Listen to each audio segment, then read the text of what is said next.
台股涨了830点哦，投资人是真烦恼，讲股市会崩盘。政治局嘛信心化话，强调讲台股今年会起超过2%，嘛讲去年哦，咱国内上市贵公司的营收是有史以来上悬的，目前哦，更有3520亿的劳动基金通运用。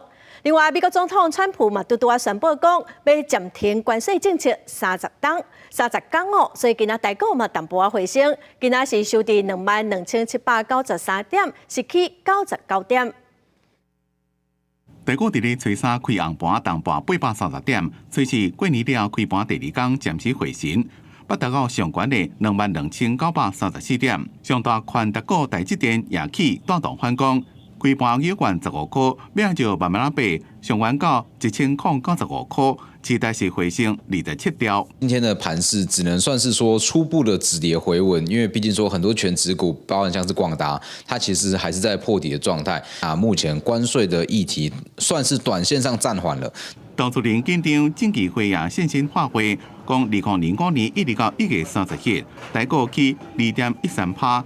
日均成交量比去年同期增加16.7%。国内上市贵公司113年累计营收也比112年增加13.02%，总历年上悬。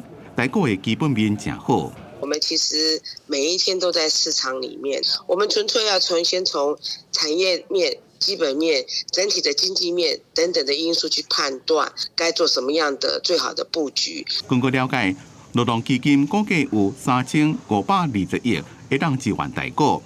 劳动基金运用局强调，操作策略是无蒙底、无探头，以稳健为主。对，因为说如果非农就业数据跟失业率开出来是低于市场预期的话，可能会加重市场对于今年联准会降息的预期。那只要说降息预期增加的话，那对于股市可能是比较有利。全球股市伫初三也继续崩盘。美国股市4大指数收乌，日经指数是大盘2.66%，南韩股市也盘2.52%。专家讲，回稳的关键也是伫咧美国总统川普的政策方向，大家拢伫咧继续观望。公司新闻采访报道。